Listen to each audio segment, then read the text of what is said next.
Mengapa surat Al-Fatihah disusun paling pertama dalam Quran? Padahal surat pertama turunkan Al-Alaq. Iya juga.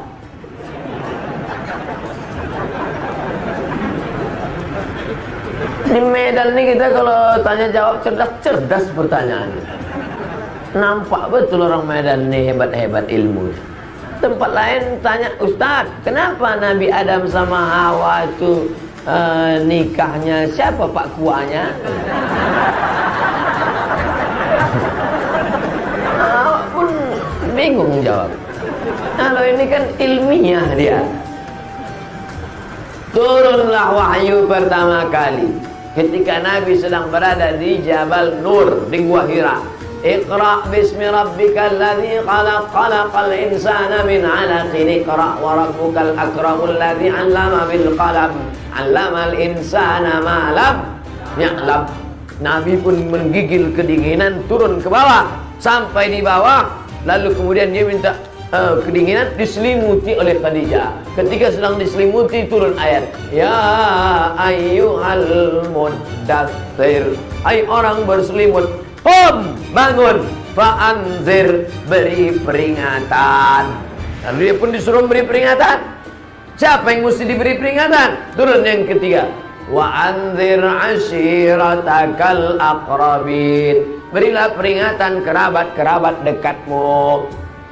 Dipanggillah pakciknya, pamannya, bibinya semua, dibawanya ke depan bukit Jabal Sofa, Jabal Marwah, bukit Sofa, bukit Marwah. Nabi pun naik ke atas bukit Sofa. Sampai di atas bukit Sofa, Nabi berkata kepada orang Makkah, hai penduduk Makkah, kalau kukatakan di belakang Jabal Abi Qubais ini ada kafir musyrik yang mau menyerang kita, apakah kalian percaya? Sadaqnaka, kami percaya ya Rasulullah. Kalau kukatakan di belakang ini ada musuh mau menghancurkan Makkah, apa kalian percaya? Kami percaya ya Rasulullah. Kalau kukatakan aku sudah dapat wahyu dari Jibril, aku Nabi, kalian percaya? Datang Abu Lahab, tabban laka ya Muhammad, celaka kau Muhammad.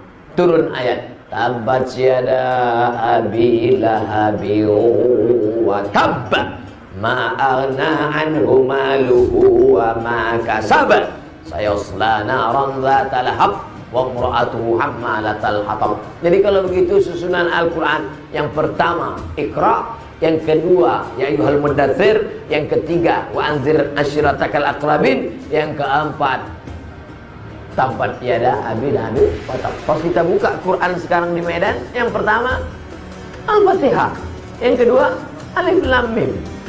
Jadi Quran mana Quran Medan ini? Quran yang ada di Lauhil Mahfuz, fi Lauhil Mahfuz, yang ada di Lauhil Mahfuz itu susunannya pas macam susunan yang ada di Medan. Al-Fatihah, Al-Baqarah, Ali Imran, An-Nisa, Al-Maidah. Susunannya pas. Lalu kemudian turun ke tempat transit namanya Baitul Izzah. Turun di tempat Baitul Izzah, berhenti dia di Baitul Izzah. Lalu dari Baitul Izzah turun ke Nabi. Itulah yang menurut susunan secara historikal, secara sejarah tadi.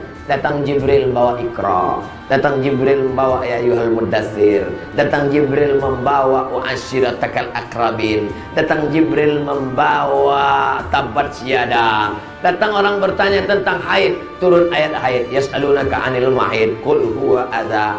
Datang orang bertanya tentang sedekah, yas'alunaka 'anil madza yunfiqun.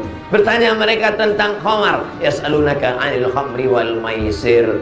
Lalu kemudian menjelang Nabi meninggal dunia, disusun lagi Al-Quran itu persis seperti susunan yang ada di Lauhil Mahfuz. Makanya mukjizat Al-Quran diantaranya adalah mukjizat cara turunnya. Turun acak 22 tahun, 2 bulan, 22 hari. 22 tahun, 2 bulan, 22 hari. susunnya acak kadut kacau balau, tapi bisa disusun ulang sebelum Nabi meninggal, persis seperti susunan yang ada di Lauhil Mahfuz. Jelas?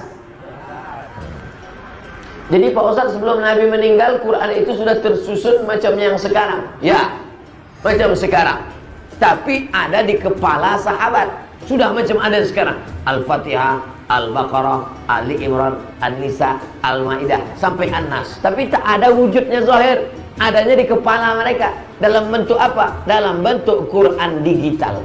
Main klik-klik aja. Klik Al-Baqarah muncul, klik Al-Baqarah.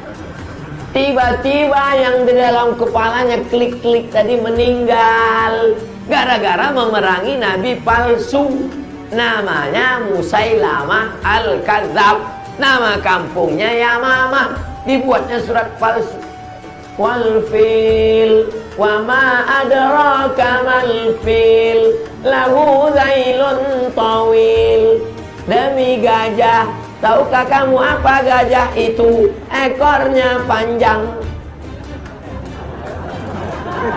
Datang Abu Bakar Siddiq, perang. Maka diperanginya lah si Nabi palsu tadi.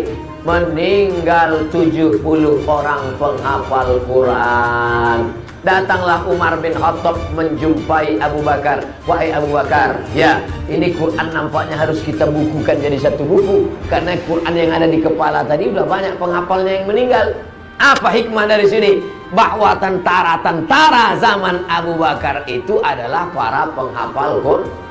Makanya anak-anak kita ini mesti hafal Quran. Nanti dia jadi tentara, tentara hafal Quran. Dia jadi polisi, kapolres hafal Quran. Dia jadi kapolri, kapolri hafal Quran. Dia yang akan memperjuangkan Al-Quran. Takbir.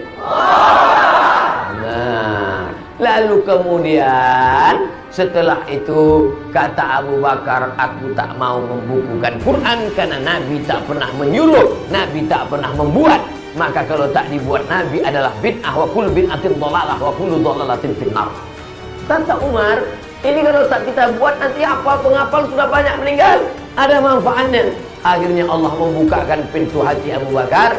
Lalu disusunlah tim, diambillah Quran-Quran yang tertulis di pelepah korma, di tulang onta, di batu lepes. Akhirnya jadilah satu Quran tertulis, tapi sudah ada di kepala para sahabat, mutawatir.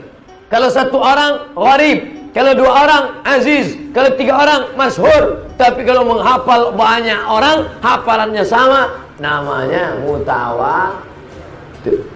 Besok katanya ada pengajian Ustaz Somad ya? Ya. Jadi tak? Ini udah mutawatir ya? Nah, itu artinya udah viral.